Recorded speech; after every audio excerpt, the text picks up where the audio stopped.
The aim of these lectures is to offer talks on the Bible which aimed at a general audience that would showcase the usefulness of academic study of the Bible for ordinary readers of the Bible, and also to promote the biblical studies in classical Hebrew courses in the Department of Hebrew Biblical and Jewish Studies. We're very honoured this year that the Alan Crown Lecture is being given by Professor Gary Rendsburg, who is the Blanchard Irving Laurie Professor of Jewish History at Rutgers University in the United States. Now, of course, we know Gary because he spends half his time living in Australia anyway. This is his third time out here. So Gary describes his interests as all things ancient Israel, and it's true. He's one of those scholars who's researched and published on a massively wide range of fields, and you can get a little bit of a glimpse of that by just simply one of the topics that he's covering in this talk, and also in some of the other talks that he's doing for us. So let me now hand over to Gary, who's speaking today about the fascinating topic of the first diasporas, Egypt and Babylonia. Thanks, Gary.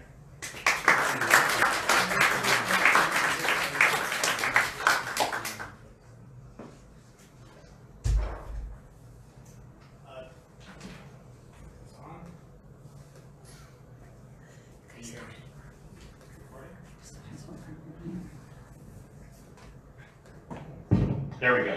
How's that? Will, you can hear me in the back? Yes. Good. Okay. Well, thank you, everyone. Thank you for coming. It's such a pleasure to be back here in Sydney. Thank you, Ian, for that lovely introduction. Wonderful to see old friends and colleagues here, and students as well from my prior visits teaching here at the university. And I just want to thank warmly Ian, as chair of the Department of Hebrew, Biblical, and Jewish Studies, for hosting me on this third time here at the university. And Naomi, once more, thank you on behalf of Mandelbaum House, you, Sean, and the rest of the staff, hosting my wife Melissa and me here in the very comfortable surrounds of Mandelbaum House. So it's all appreciated and nothing goes unnoticed. So it's with that I begin after these introductory comments. I should mention that I first met Alan Crown in Oxford, where we overlapped. He was a frequent visitor there in the Northern Hemisphere summers, as was I. And I remember sometime in the late 90s telling him it's always been my dream to come to Australia. And he says, well, I think I can make that happen for you. And that's how I came here for my first visit in 2004, while Alan was still in the prime of his career. And how often did we sit in the dining hall here exchanging academic ideas and getting to know him better personally. And so it's with many, many fond memories of Alan. By the time I returned in 2011, alas, he had just passed away some months before that. But he's someone whose name, as Ian just said, always comes up as one researches any subject, obviously in Samaritan studies, but in any other topic as well. And so I'm honored, very much honored, and it's a privilege to give this Alan Crown Memorial Lecture, whom I, and I know so many other people in the room, remember so fondly. The first diasporas, Egypt and Babylonia. Now, everybody in the room presumably knows what happened to the people of Judah in the first few years of the 6th century BCE. And at the end of the book of Kings, you get various statements how the Babylonians came into the land. And in 597 BCE, we'll get to 586 in just a moment, in 597 BCE we have what's called the first deportation, where the Babylonians under King Nebuchadnezzar, already in control of the land essentially, although Judah still has a more or less puppet king on the throne,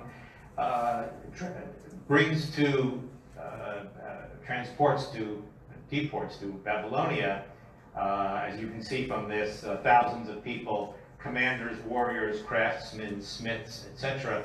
And notice the last line, only the poorest people in the land were left. The idea being you take the upper crust of society off and you can leave the peasantry behind to tend to the farms and so on. And this way you show that you're really in control of the land. The map looks like this. So the journey from Jerusalem to Babylonia would have been something akin to this. You cannot go directly from Jerusalem due east. It would be perfectly easy to go due east to Babylonia, but you would die in that desert at some point. And so the trade routes which we know, which was northward and somewhere heading east and picking up the Euphrates right here, and then the Euphrates brings you down to Babylonia. When they got to Babylon, what did the people of Judah see? They saw the most magnificent city in the ancient world at that time. They saw the city of Babylon. And this is the famous Ishtar Gate, the great entranceway, the processional way into the city of Babylon, built by Nebuchadnezzar II, now in the Berlin Museum. How many of you have been there and seen this? It's just an absolutely stunning processional gate. Of course, I was chagrined to learn when I finally got there, and I hope I'm not ruining all of your ideas about the thing, that apparently only 10 to 20% of it is real, and the rest of it was restored by German brickmakers who glazed it in the old Babylonian system or something like that to recreate what we're looking at. That I just ruined your day, now you're all going to leave, okay? But anyway, it's still wonderful to be there, and you hear some people inside, so you get a sense of how magnificent this was. And this is what the people of Judah would have encountered. There was nothing like this in Jerusalem. And you had basic stone carvings for all the buildings. Even the first temple would have been very lovely, but there was nothing like this. Brickwork, not stone, brickwork, and the colors and the glazing of the bricks. And you get these detail works here of horses and dragons and so on, which are just wonderful. This is what the people of Judah saw as they would have come in as deportees into Babylonia, therefore inaugurating the first Jewish diaspora. Now, it's true that there was a people of Israel, Northern Kingdom, exiled by the Assyrians, about whom we know much less. So you might want to say that was really the first diaspora. But those were the northern tribes of Israel, and we speak about the Jewish people descended from the kingdom of Judah. These are the first exiles going off into Babylonia. The book of Jeremiah, chapter 29, the prophet writes a letter. He's still in Jerusalem. The prophet writes a letter to the people in exile, and how this actually got there and so on, or whether this is a reality or just a fictional idea. The idea is real, but whether it's a fictive concept or not. What's remarkable is that he tells the people in exile, look at verse 5, build houses and live in them, plant gardens and eat their fruit, take wives and beget sons and daughters, etc. And then in verse 7, and seek the welfare of the city, Babylon, to which I have exiled you, speaking the voice of God, and pray to the Lord on its behalf, for in its prosperity you shall prosper. I want you to remember this verse. Basically what Jeremiah is saying to the people, you are now in exile. This is a whole new phenomenon. In the ancient world, people lived on the land that was theirs and their ancestors for centuries, millennia. And the idea that a people could be transported to another land was relatively new. The Assyrians had done that in the 8th century in particular, and now the Babylonians were doing it in the 6th century. And this was a whole new concept. The term diaspora, of course, doesn't exist per se. It's a modern term. But we begin to think about what it means to have a diaspora community for the first time when we envision the people of Judah going off into exile. And he says, look, you're there. This is what history has done. Not only do the best you can, but make the best of it and lead normal lives. If I had to summarize these verses, lead normal lives, right? Build houses, live in them, plant gardens, eat their fruit, marry, procreate, have a whole regular lifestyle, even though you're no longer here in the land of Israel, you have been transported to Babylonia. And then verse 7, and seek the welfare of the city, because in its prosperity you shall prosper. This is the basis, for those of you who know the Jewish liturgy, Ad Hayom Hazeh, down to the present day, for Jews to pray for the welfare of the communities in which they live. So in the US, we say prayers for the government and so on, and I know certainly in the UK, and I assume here in Australia for the royal family as well, right, who is of course the official head of state. So this is the beginnings of that tradition are right here, right? Pray for the country in which you live, right? Because in its prosperity you will be prosperous. And we'll come back to that. There are prophets in exile. Two famous cases from the Bible, the book of Ezekiel and the latter part of the book of Isaiah, the anonymous author whom we call Second Isaiah, plus the final editor, redactor, or compiler of the book of Kings. So the very last words of the book of Kings are set in the exile dated to 561 BCE. So what did the Jews do when they went off into exile? What did they take with them? Clearly not much, but they would have taken their scrolls with them. They would have taken their sacred texts. They may not have been sacred yet in the way that they are later on as the Torah, but they would have taken their texts with them, their national literature. These are not the actual scrolls, by the way. This is just a stock photo. I want to make that clear, okay? They would have taken their parchment, so papyrus scrolls probably. Parchment hadn't been invented yet. And they would have taken them with them, and they would have been knowledgeable in this literature, the Psalms. Isaiah chapter 65, the latter part of the book of Isaiah, the next to last chapter, the wolf and the lamb will graze together, the lion like the ox will eat straw, etc. Right? And where do we know that line from? More famously, from Isaiah chapter 11, right? So it's a famous passage in the first Isaiah, written in the 8th century BCE, in chapter 11, which is often quoted. And then you have an echo of it, almost verbatim echo of it, in the prophet in the exile. Okay, so you get to begin to see some of the reasons why we think they took their text with them, and now you have prophets in the exile. And I'm not going to show examples, but Ezekiel is very clearly knowledgeable of the book of Leviticus, and he's evoking some of that terminology when he writes in exile. It's with some trepidation that I throw in my famous joke, not my joke, sorry, that I quote Woody Allen, because I'm not sure if we're supposed to be quoting him still or not, but Woody Allen used to quote this all the time and say, the lamb may lie down with the lion, but the lamb's not going to get a lot of sleep. Okay, so, but anyway, there's the famous passages from 1st and 2nd Isaiah. Jeremiah 29, as we said, okay, prosper. He wants the people in exile to prosper. Now, they did, and we have good archaeological evidence for it. I'm going to show you the evidence in 2 pieces, not in chronological order, but actually in the order of their discovery. So in the late 19th century, there were excavations at Nippur in southern Iraq, conducted by the University of Pennsylvania Museum in Philadelphia. And they uncovered about 750 cuneiform tablets. Here are 2 examples, dated to the latter half of the 5th century. And these are called the Murashu tablets. The Murashu family was a family of businessmen, and within their circle, they conducted commerce throughout southern Iraq, modern-day southern Iraq, southern Mesopotamia. Throughout their circle is a series of Jewish names of people engaged in business, commerce, finance, trade, etc. I'll show you examples. These are the reigns of the Persian emperors. So by this point, the Babylonians no longer, the Babylonian Empire has ceased to exist because they've been conquered by the Persians under Cyrus the Great, and these are several kings later after Cyrus the Great, latter half of the 5th century. And they're all dated, which is why, to the reigns of either of these kings, which is why we can give precise dates to them. So here's the map, again, a different map of how the exiles journeyed from Jerusalem. And it tells you in the legend, this great area is the settlement area of the Judean exiles, and you can see where Nippur is right here, just slightly south of Babylon. And here's that Persian Empire by now, which is stretching from Central Asia, modern-day Afghanistan, Tajikistan, etc., in the east, all the way to Egypt and parts of the Mediterranean in the west. So here's the excavations, an old black and white photo from 1890. There were renewed excavations at the University of Chicago in 1961.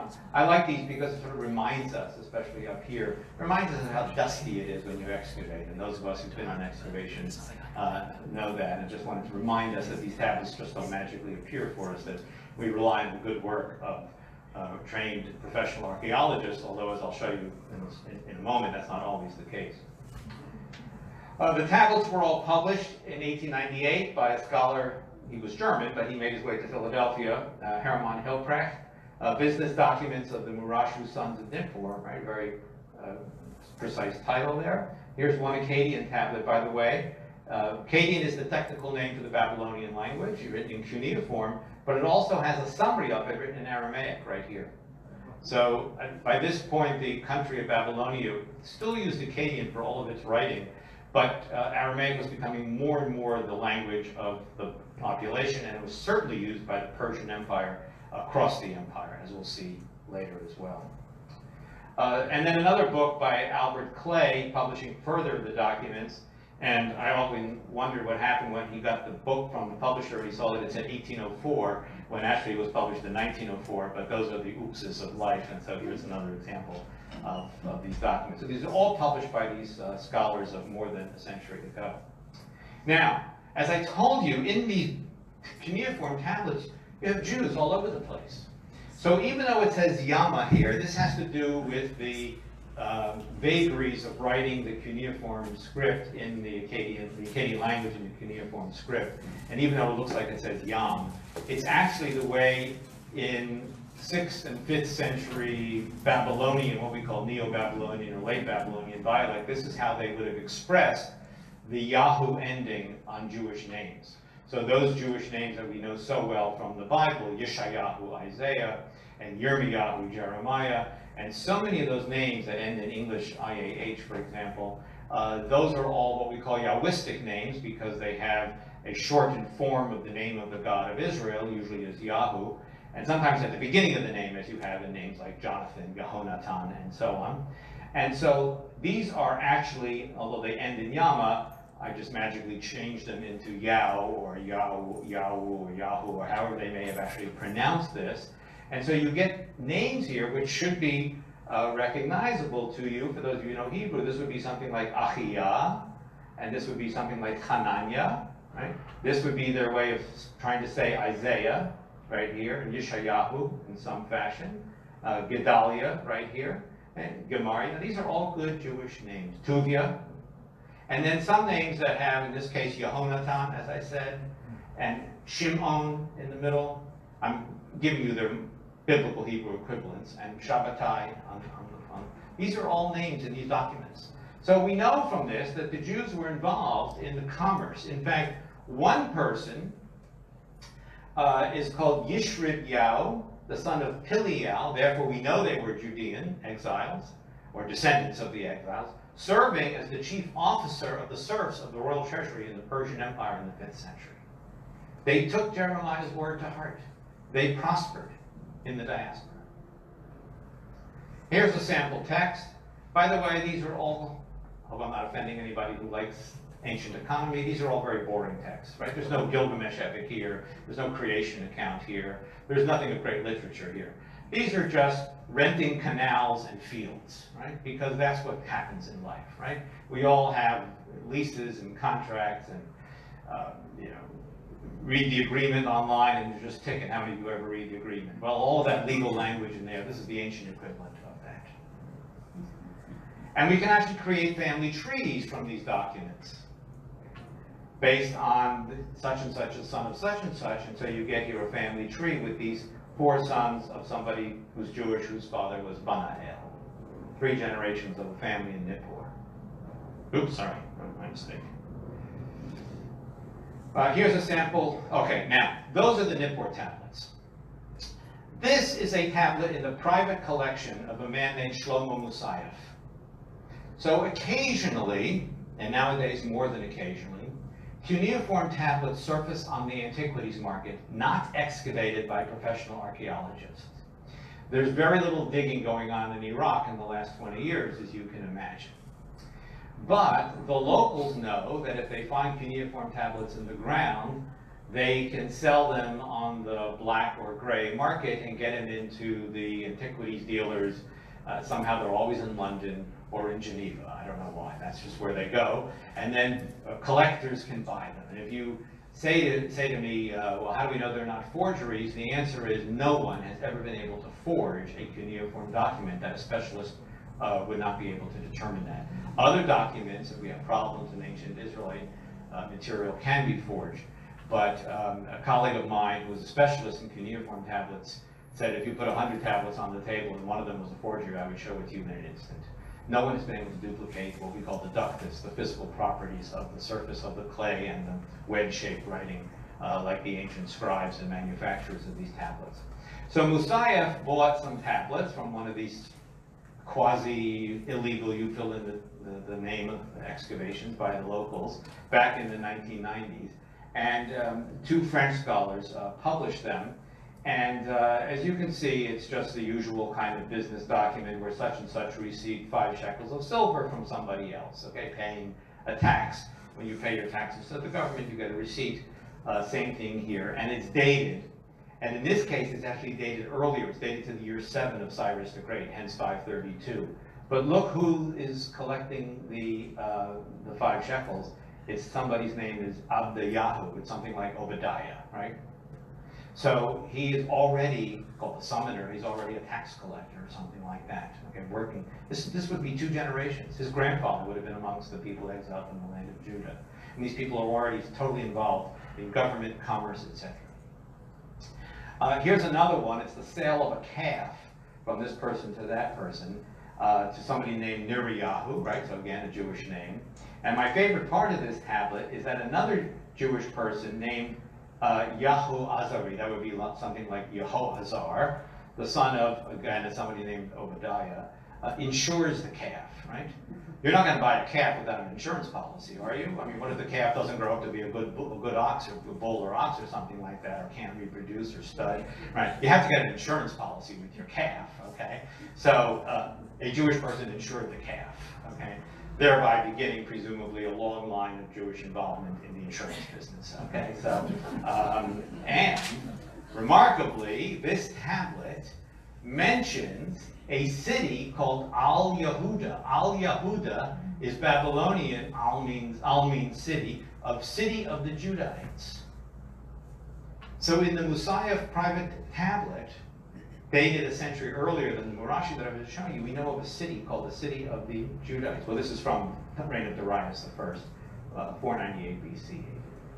And it was published, as I said, by these 2 French scholars. And in 1999, it was the first reference ever to a city called the City of the Judahites. We don't know where it is yet, but that from this tablet. But that tells us that there were so many Jewish exiles, or the descendants of Jewish exiles in this diaspora community, that the whole city was named like that. Okay, we have a city. It's now part of Greater Philadelphia called Germantown. Okay, why is it called Germantown, Pennsylvania? Well, there was a community of Germans there back in colonial America. So that's the equivalent of this. Okay. And here it is, for those of you who can read the cuneiform signs, which I learned 4 decades plus ago, and if you don't keep your cuneiform up, you lose it pretty quickly. It took me about 2.5 hours to go locate the signs there that actually said City of the Judahites, but I think I got it right. And those of you in the room who can read cuneiform better than I will hopefully confirm that. Pardon? Yeah. It is written left to right. Cuneiform is written left to right, yes. This is the sign that is read Uru in Sumerian or Al in Akkadian, meaning city. Alu in Akkadian. Did I get that right, Ian? Well, my cuneiform's okay, but my eyesight isn't so good. Oh, okay. You have to have both. You have to have good eyesight and good cuneiform skills, right? Pretty class. A word about Shlomo Musayef, who has one of the best collections of antiquities in the world. He passed away at the age of 90 a few years ago. Born in Jerusalem, of a Bukharian Jewish background, he lived in London in 1963. He became exceedingly wealthy as a jeweler, selling jewelry mainly to wealthy Arabs in London. Okay, and his private antiquities collection includes 60,000 items. And here's a fun fact: his daughter was married to the president of Iceland. How many of you knew that the first lady of Iceland was an Israeli woman? Okay, right? There's a fun fact that's not related to what we're talking about, but had to throw it in there. Okay. Now, a new cuneiform archive was just found a few years ago. Again, illegal digging made its way to London and purchased by David Sofer, another collector in London, 103 tablets from Tel al-Yehuda. So we now have an actual sense of where it is.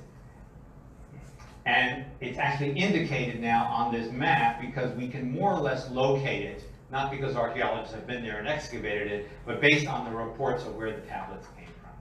And you can see it's all very much in the same vicinity, very close to Babylon. Here's some of these tablets up close and personal.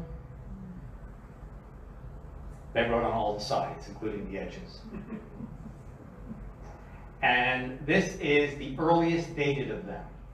Year 33 of Nebuchadnezzar II, 572 BCE. In other words, these are the actual Jews who were deported from Babylonia. This is only 14 years after 586, right? Or 25 years ago, the first deportation in 597. And what are these? And there it says Al Yehuda, city of the Judeans. And again, these are just business transactions. But the Jews took what Jeremiah said to heart, and they were already engaged in selling barley to people and so on. And there you see all the signs and the Al Yehuda written right here. The 103 tablets were published in a wonderful volume by two cuneiform specialists, Laurie Pierce on the top of University of California, Berkeley, and Cornelia Wunsch, originally from Germany, but now at the University of London, 2014, I think it says. And it's a marvelous edition, and we're so grateful for these two scholars who were able to take David Sofer's tablets. He gave them to these two scholars to work on. They're still in his private collection, but they were able to make it public knowledge for the entire scholarly community. Kudos to our two colleagues. And just to go through these quickly, pick photos of all the tablets. They were able to create a family tree, again, of another Jewish family involved here. And of the 103, in the 103 tablets, there are 75 Yahwistic names representing about 120 different individuals, which means a couple of people have the name Jonathan, a couple of people have the name this or that, and so on. But they've done the whole sort of profile of the family and the family members and the business people and so on. And what you see when you do an edition like this, you do photographs, translation, transliteration, translation, which I'm not showing you, and what's called a line drawing. And this is all done by Pierce and Bush. And some more tablets just to give you a sense. And it's, you probably can't read it unless you're really close. The first one on the left says promissory note for barley and silver, and the one on the right says promissory note for barley, right? These are not, again, this is not literature. This is just all business transactions, the kind of receipts that we all have and we all keep until months later when we forget what the receipt is all about and we finally toss it away.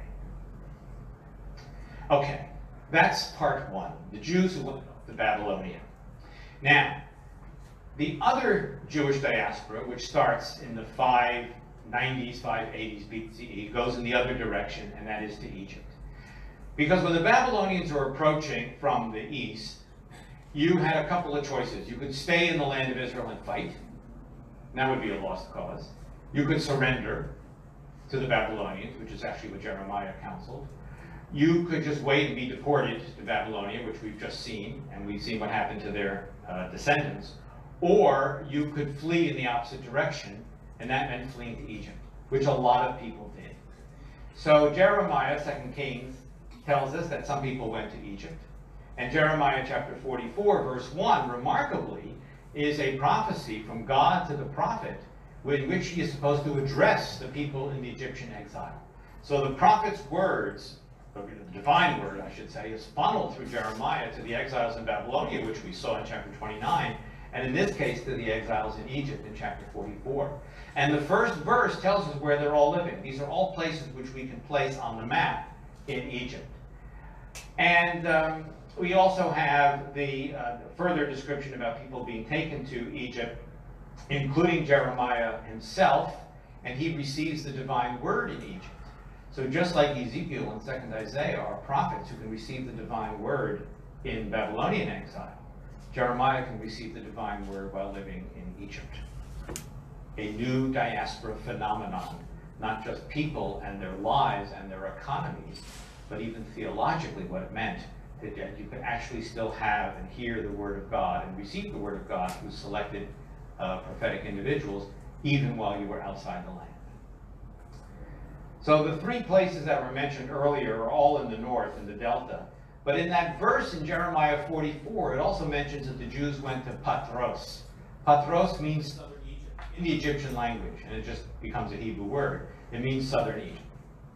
So it's the general area between Thebes and Aswan, right here.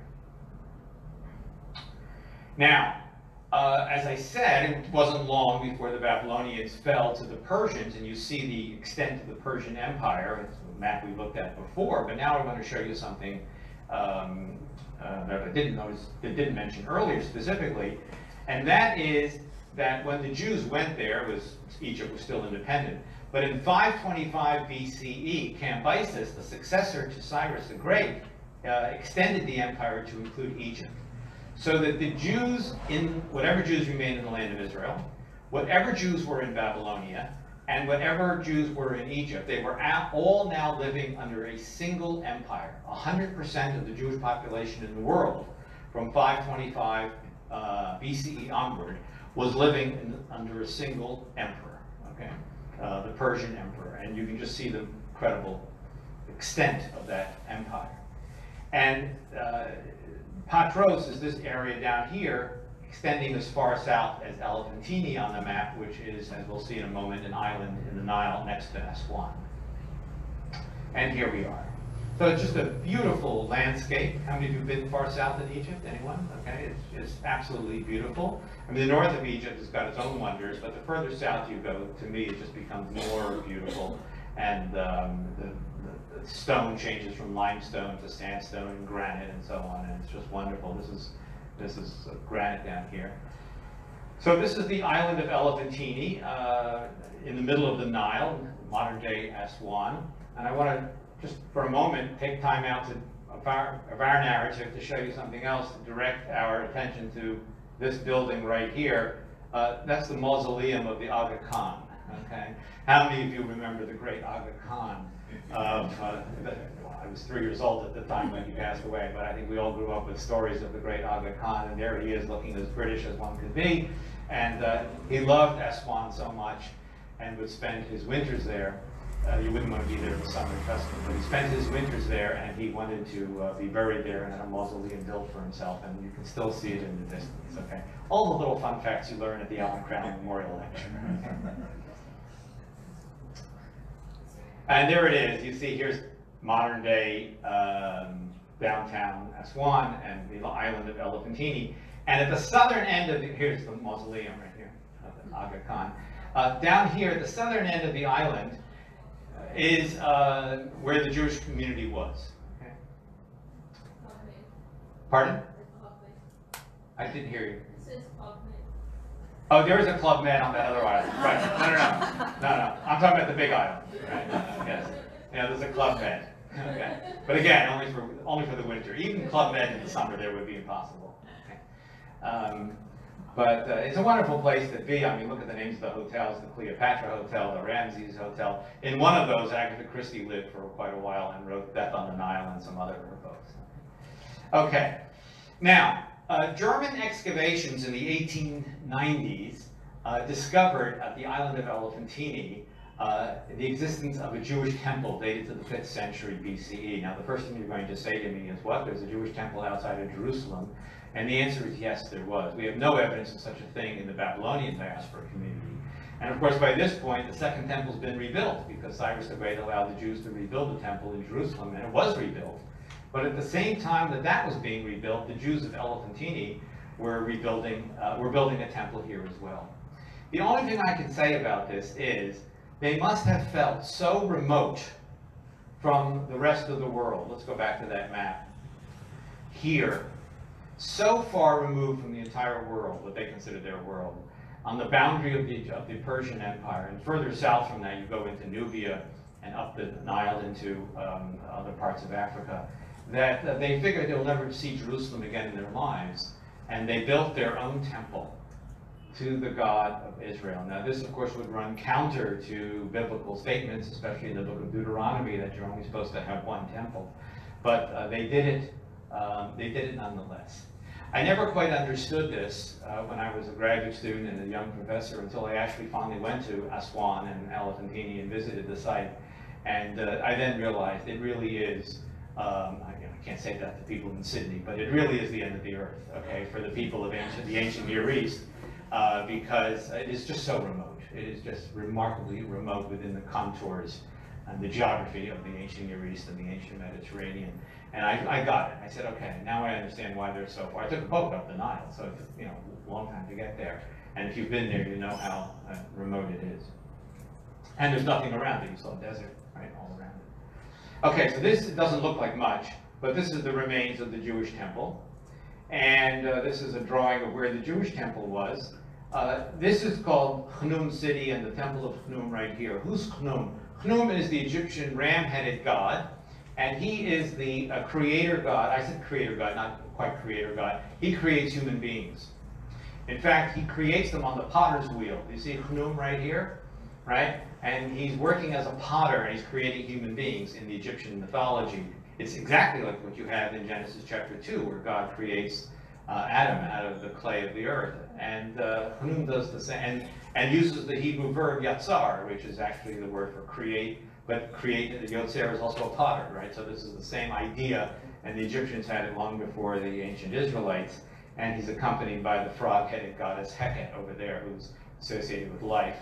And she breathes life. You see the Ankh sign in her hand. She breathes life into the newly fashioned little human that Khnum has created on the potter's wheel. Obviously, in the Bible, God does everything. God fashions it and also breathes life into the new human creature. But it's a wonderful production, wonderful artwork here. And this was where Khnum was worshipped in the city of Aswan. Hold on to that thought, we'll come back to it.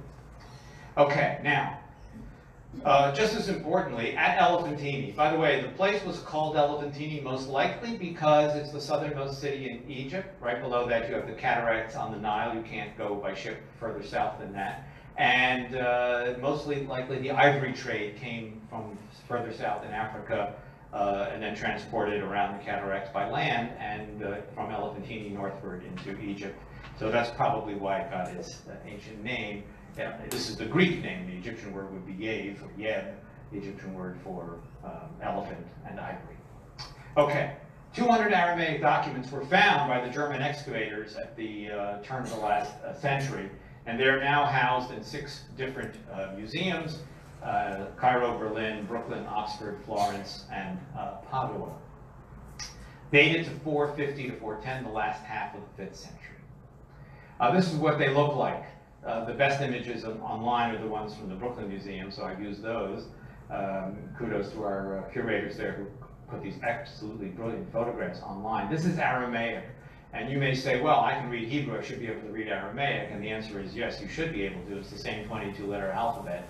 But they wrote in a very cursive script on papyrus.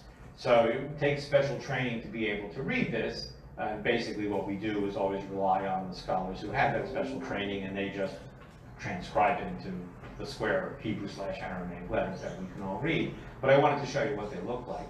And notice that it's a marriage contract of Ananya, good Jewish name, and Tamut, a good Egyptian woman's name. Baby. Property sales. So Ananya bought a house from these 2 people, and there's the sale of the house. And it also mentions this Aramaic word, Lamed Het Nun, Lahan or something like that, as a temple functionary, so that tells us, of course, that there is a temple, as we now know from the excavations there. And you're supposed to hold on to this. You all have your deeds at home, right? You're supposed to hold on to this, so Ananya held on to it. As he got older, he gave parts of the house to his wife and his daughter. On the right, in 434 BCE, he gave parts of the house legally to his daughter, to his wife, and then in 404 to his daughter. Right? So you can divide up a house and have separate ownerships of parts of the house in that legal system. And we have all these documents, just wonderful. He actually owned his wife and his daughter technically, and this is the manumission document. He gave them their freedom. Okay? So this is parts of the legal systems of the ancient world. I hope you can appreciate how wonderful these documents are preserved. Welcome to Egypt, where it's all so dry, right? The climate, 2,400 years later, when they were found, you can just see how beautiful they are. Receipt of a grain loan. I'm just giving you a sense of what the Jewish community there is doing. And I have to take a moment to tell you about Charles Edwin Wilbur. He was trained as a journalist, but he also attended, let me take that back. He attended Brown University in the U.S. and trained as a classicist, but his career was mainly as a journalist. But he was an adventure seeker, and he went off to Egypt in the 1890s, and he obtained 8 papyrus scrolls at Elephantine. Those were the years where you just walk up to the archaeologist or whatever and say, can I buy 8 of those or something like that? And he was able to do that. He placed them in a large biscuit tin, this is the way the story goes, to transport them back to the U.S. He never returned to the U.S. He died in Paris in 1896. 50 years later, his daughter found the papyrus scrolls in the biscuit tin in the trunk, where he had left them 50 years earlier in the Paris hotel. And there's two versions of the story. When he died, the trunk made it to the U.S., and then some family member in the attic, the usual kind of story, right? You all have papyrus scrolls hiding in trunks in your attic, right? Okay, go look when you get home tonight.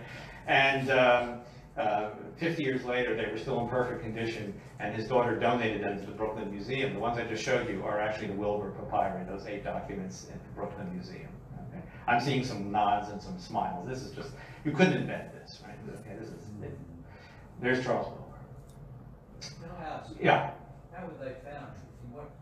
Right, in the dirt, in that excavation. In that excavation. In the soil? Yeah, the beauty of Egypt. You can dig down and just find almost anything.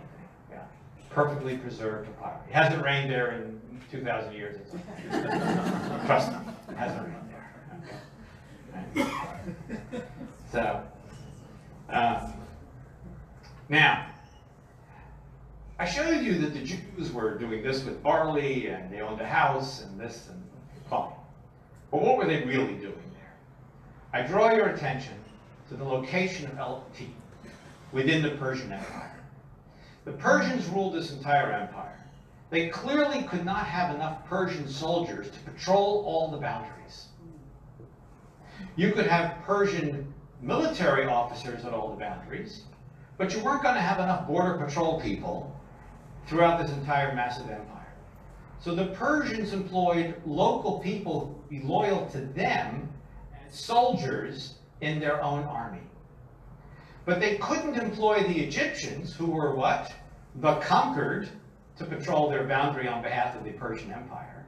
So they took the local Jews of Egypt and said, will you be soldiers in our army to patrol on behalf of the Persian Empire the southwestern boundary at Elephantine?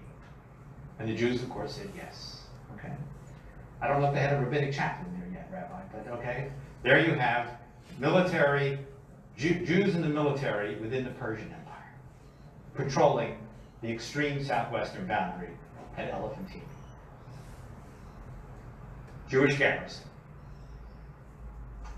Now, you're in the army, you're in the Persian army now, basically.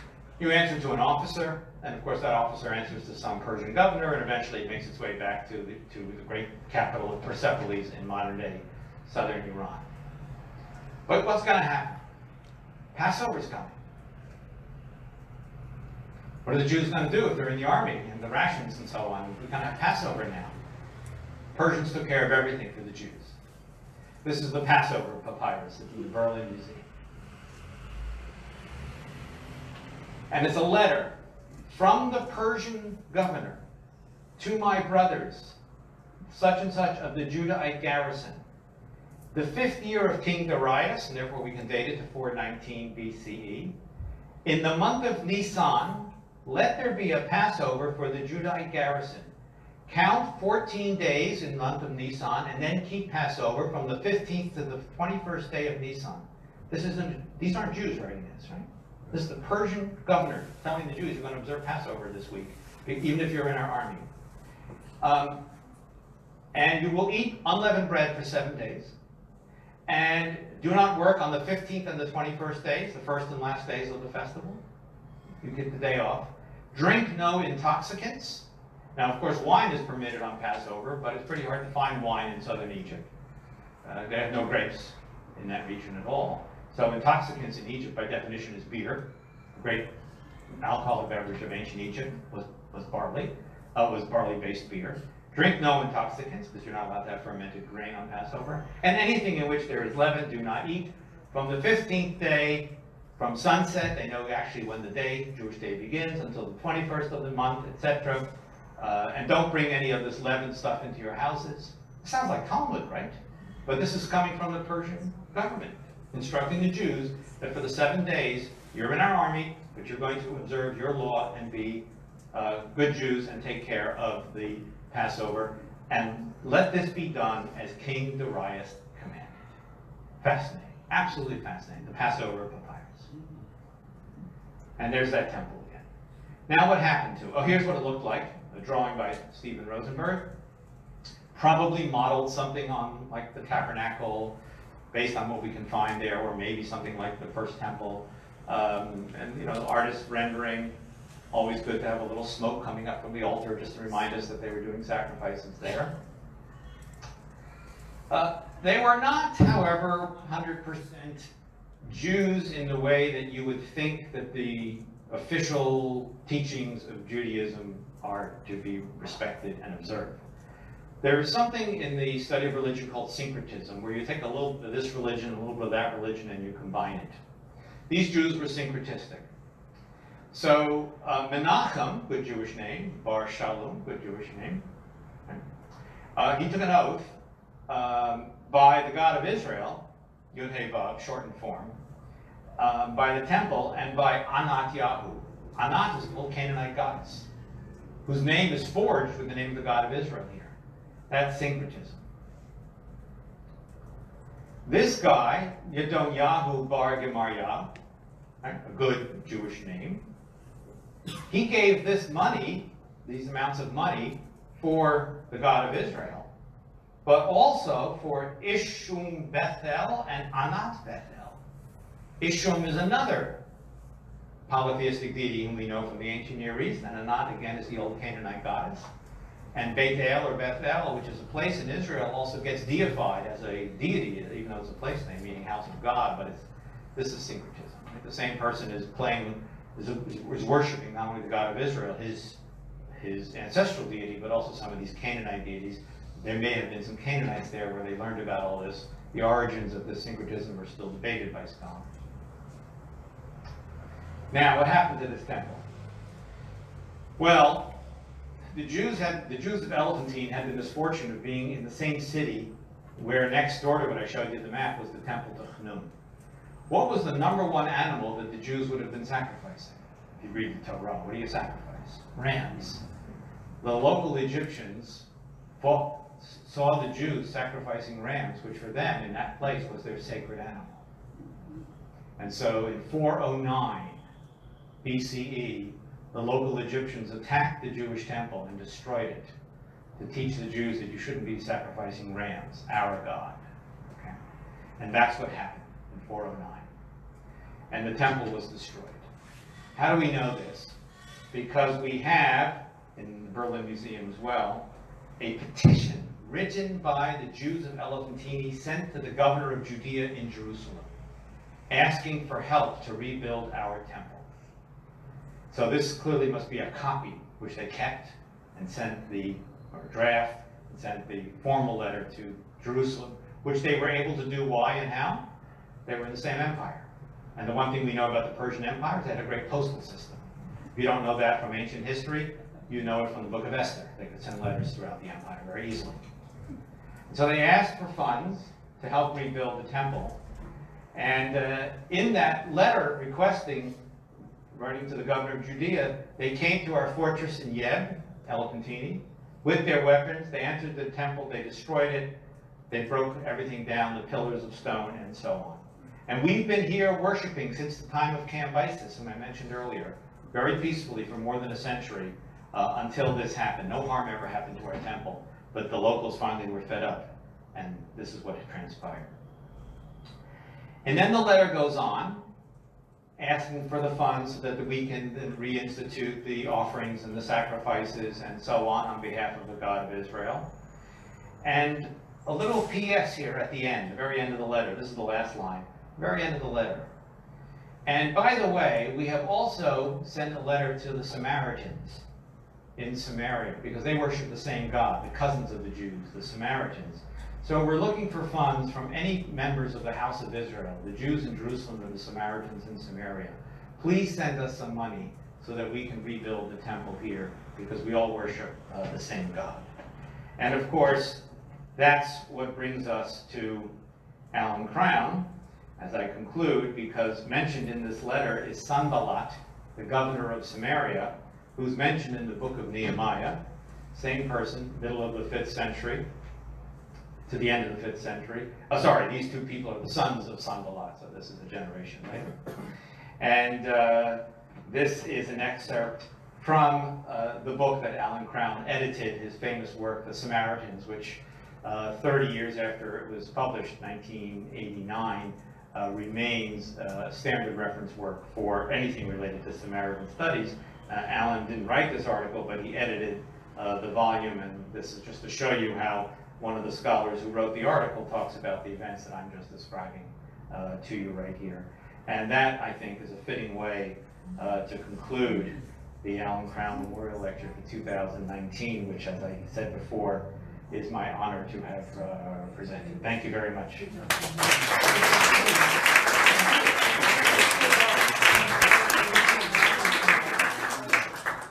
Well, thank you, Gary. That was an amazing lecture and covered a lot of territory there. So we have time for questions that you will undoubtedly have. Thank you. It's actually not a question, but when I was there in Elephantini in 1986, I had an Egyptian guide, and I wanted her to tell us about the Jewish community that had lived there, and she said there was none. Oh, okay. Well, there clearly was one. Okay. And we have good evidence for it. Yeah. Right? Yes. Okay. And by the way, I should mention, well, we'll talk about this, my second lecture here at Mandeville House next week. We'll talk about further explorations of Jews of ancient Egypt, but probably not related to the Elephantini community. So, but we'll pick up on the story of Jews in Egypt next week, actually. We spoke about the climate conditions and also how they're particularly good for preserving documents. Do we have any documents from further off the Nile from Jewish communities there? From Jewish communities? Yeah. Not from this time period, but from the succeeding Hellenistic period, and that will be my lecture on Sunday. No, I think next week. Next Thursday, right? It's again on Thursday. Yeah, that's right. Turn A up week, next Thursday. week from to today. answer your question. I'll answer your question. The short answer is yes, we have papyri written in Greek, including copies of the Septuagint, found in northern Egyptian places. The whole country's dry. Yes. Yeah. We always said marry in the faith or out of the faith. So the question is, did they marry within the faith or out of the faith? And the answer is both. In the case of this gentleman that we saw from Egypt, he married an Egyptian woman named Tamut. It's a good Egyptian name. And there's no such thing as conversion really yet. You just marry somebody. Remember that the lineage was patrilineal in ancient times. It didn't switch to matrilineal until sometime in the Roman period, for reasons we still don't know. Everything in biblical tradition was patrilineal. And so if a Jewish man married a non-Jewish woman, it was fine. The children would be considered Jewish. And we have evidence of both in endogamy and exogamy, I think are the technical terms. Came back from Babylonia, the prophet told them Oh. to divorce their wives. Right, so you do have in the book of Nehemiah, going back to that community, the Babylonian community did marry non-Jewish women. We know that from the end of the book of Nehemiah.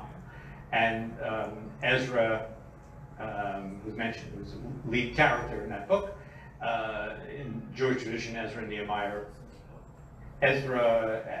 Nehemiah are trying to get the people to separate from their non-Jewish wives. And that's still a debated issue as well, what the reason for That was, yeah. Gentleman in the middle, next. Is there evidence that the temple was in Elephantini had sacrifices, sacrificial services at the same time as the temple in Jerusalem? Yes, yes. For what period of time? For probably the entire century that it was standing. Right? From 115 years probably it stood, 110 years, and the answer is yes, because the documents refer, including one that I just showed you, we would like to restore the sacrifices and offerings of the incense and so on, and clearly the animals. So yes, the answer is yes. Well, the answer they got was not what they expected. Remember, they actually get an answer back which says, yes, you can have a temple with incense, etc., but it leaves out the word burnt offering. Right, no animal Which sacrifices. is an interesting, it wasn't the answer they expected. They asked for it, so when they get an answer back from Jerusalem and Samaria, they get a different answer. And is that what they did? We don't know. We don't It's know. the end of the documentation ends in the year 409 or 408 BCE, and the archaeology doesn't appear to suggest that they rebuilt the temple ever. Jennifer? Could the Aleph in Albertini come from the first letter of the Hebrew alphabet? No relation to the olive, just a coincidence. Most likely it's because of where the ivory trade entered. And that the Greeks called it that, right? That's the Greek word for elephant. In Egyptian, as I said, it's yeb. Yeah. Okay, this lady, you had a question? Oh, sorry, I think I might have misunderstood it. Did they rebuild that temple after it was destroyed? There's no evidence for the rebuilding of the temple. Okay, my question was going to be what animal did they sacrifice if not a ram then? Well, there's no answer to that because welcome to the study of the ancient world. We get snapshots, right, and not the entire moving picture, right? So we get a snapshot in time of what was happening from these people in the latter half of the 5th century BCE. What happened to them in the 300s BCE, or we just don't know. Okay, Josh's next question. There's a big jump between the photo of the foundations and the drawing of the temple. Are there documents or is there reasons to think that's exactly what it looked like, or is it just kind of conjecture?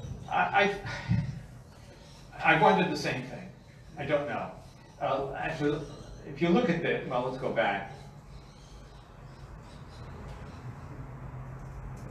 If you look at the excavations, there's not much there. But Stephen Rosenberg, who wrote this article in Near Eastern Archaeology, worked through all the excavation reports by the German archaeologists from more than 100 years ago and recreated this on the assumption that this is what was there.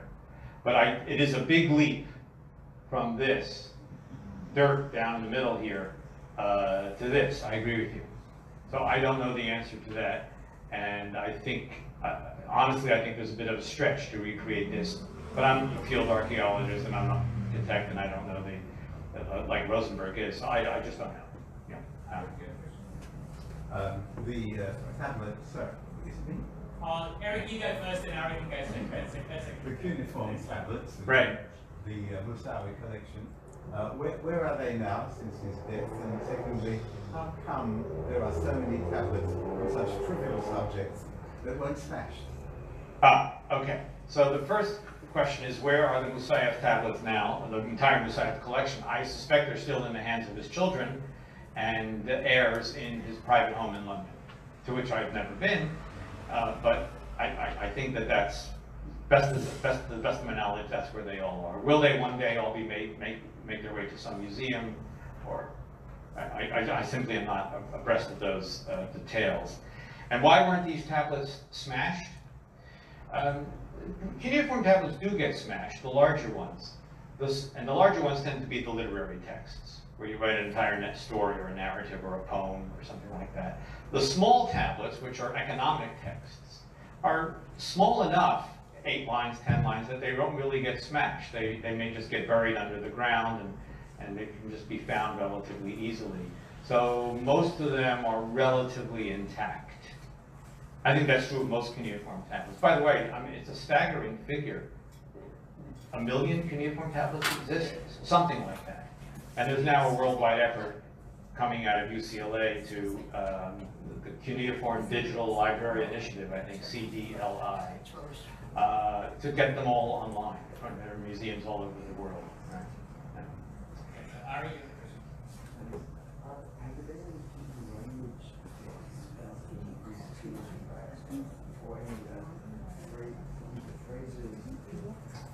Can you repeat that? Right. The question is any Hebrew language materials forthcoming from these regions. So we have in Babylonia, Babylonian texts, and from Egypt, Aramaic texts. Remember I told you that the Persian Empire was using Aramaic as the national or international language for the empire, and you see it in these Elephantine tablets. They're Elephantine papyri, they're all in Aramaic. My quick answer is no, there are no Hebrew documents in any of these diaspora communities. We do get some later on in the first few centuries CE. We have some evidence. Ian, am I forgetting anything? Do we have any Hebrew documents? nothing back here. Yeah, nothing. Nothing. Yeah. So it's just this gap from the inscriptions from the pre-exilic period to Qumran scrolls, basically. It's just a few seals and things like that, and might have a little personal seals with Ben rather than Bar on or something like that. That's really all we're getting in that middle, in the start period where we stand. Yeah, so there's very from the fall of the kingdom of Judah 586 down to the earliest Dead Sea Scrolls. We have 4 centuries or so, 3-4 centuries where we're really almost nothing from Israel or anywhere else in Hebrew. I was wondering about the Syrian exile, and you haven't mentioned them amongst the first diaspora. Right. I was just wondering why. It's a whole other narrative.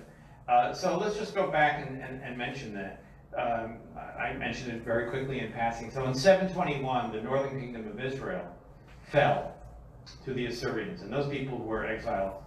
And the Bible tells us this in 2 Kings 17. It even gives us the names of the places in northern Mesopotamia to which they were exiled. The camera of the Bible, I'm going to use that expression, the camera of the Bible does not accompany those people into exile. You stay in the land of Israel for the latter part of the book of Kings and basically wave goodbye to the northern exiles going off. In the exile of the Judeans, the camera goes with you to exile, and therefore you have the book of Ezekiel written in Babylonia, 2nd Isaiah written in Babylonia, and you get the return of those people during the time of Cyrus, but later on under Ezra and Nehemiah and so on. We lose track of that narrative. We have almost no information of what happened to the northern exiles because the camera, the narrator, doesn't accompany them into exile. So there's almost nothing that we can say. We have very little evidence from Assyrian documentation. They refer to the exile, the destruction of Samaria, the city, the capital city, and the number of exiles taken off by Sargon II, but we just lose track of them at that point. Now it's very possible, that said, it's very possible that some of the Jewish communities in the Middle Ages down to the 20th century of that region, I'm talking about the Jews of Kurdistan and even the Jews of the Caucasus, they have some traditions that they're actually descended from those northern tribes. But there's no way of demonstrating that. I don't even think DNA studies would help because the DNA of a northern Israelite, a Samaritan, and a southern Judite would all be so similar, I'm not sure that they could be distinguished. Yeah. Okay, so this lady, the Jonathan, the Jew again? I'm afraid I don't have a real sense of how the book of Jeremiah got into the canon. Jeremiah was exiled to Egypt. Right. Who knew about what he'd written after he moved there? Okay, so how did the book of Jeremiah get into the canon if he was taken to Egypt? That's a great question. So the vast majority of the book is written in Jerusalem, or set in Jerusalem. It takes place in Jerusalem.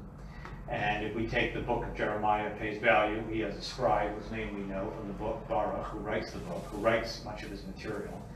So presumably all of that was collected at some point in 586 or thereabouts. Jeremiah by that point was old. The earliest oracles of Jeremiah are from at least 609, or even 615 maybe even. Under Josiah there are a few, I think, right? Yeah, that's one of the problems. Yeah. Right. So if the dates given in the book of Jeremiah might suggest that he's already prophesying in 620, 615, 610, and so on. So if you accept the fact that these are all authentically to Jeremiah, then they would have all been there somehow.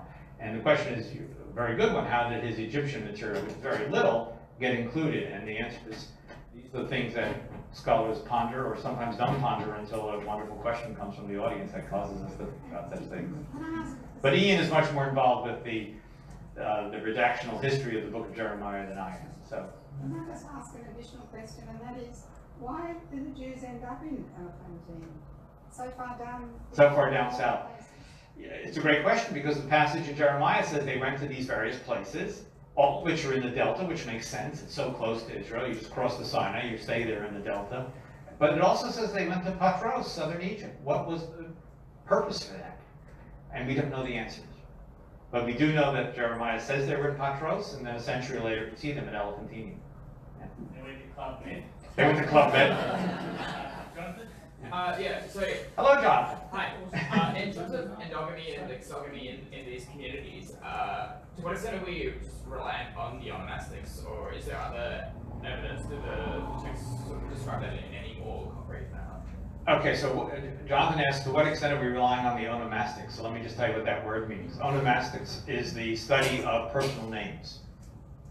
So you wouldn't know from either my first name or middle name, Gary Allen, that I'm Jewish, right? They're perfectly good Celtic names, right? So, and then you can meet a David who's not Jewish, and so on. So that seems to be more of a modern phenomenon.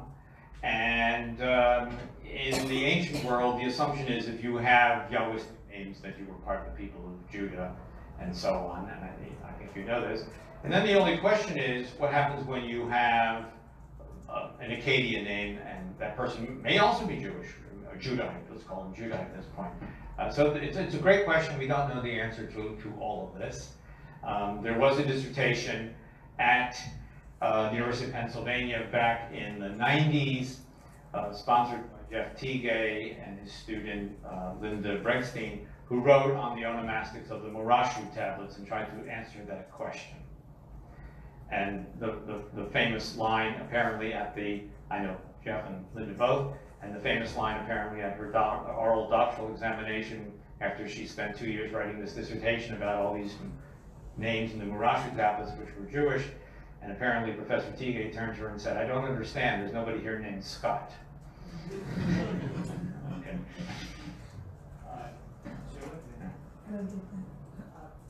Yeah.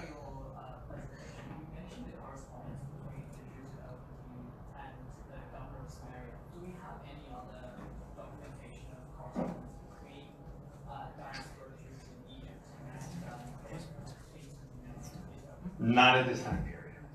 We will once we get next week, when we get to the 1st century BCE, 1st century CE.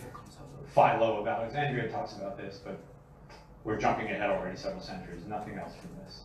As Gary said, well, in ancient history, you have one find and you go, wow, we know so much, and then 5 minutes later in history you know nothing. I once attended a conference with a colleague who worked in ancient Near East as well. When I was teaching at Cornell University, it was a colleague about medieval history, a conference about medieval history. The faculty, the professors who were giving the talk kept bemoaning the fact that they had so little evidence. And I turned to my colleague and I said, they have no idea what it means to recreate society without any evidence. I mean, they have so much more than it's all relative. Talking about the evidence, you mentioned that a lot of the commercial paperwork was found in Babylon. Did you find anything in northern Egypt to show that the community there was? I didn't show you as much of it, mainly because from Babylonia, that's all the documentation is of these economic commercial transactions. And in Egypt, I showed you some of the more interesting ones, like the Passover papyrus, which affects the text, and the request for funds to reconstruct the temple. But I did show you some of these are also of a business transactions. The manumission of a slave, the sale of a house. I mean, so we do have them. And any other examples come to mind, Ian, or anyone else? So, I mean, you have these documents that refer to more mundane aspects of life. That's from northern Egypt? No, from Elephantine. From this time period, nothing from northern Egypt. Yeah. So we had a couple of quips about the soil of Egypt and the dry climate. The delta, where most of these Jews apparently were living, according to Jeremiah 44, verse 1, is wet. And we have much less documentation from the delta. It does get rains off the Mediterranean. It is wetter soil because of the delta, the alluvial soil. But from anything south of Cairo is very low because of the dry climate and dry soil. Okay, wow. That was a great talk. Well, thank you. A lot of great questions, and Gary's still here, so you can. If that question comes to you just after we clap him, then you can. Thank you.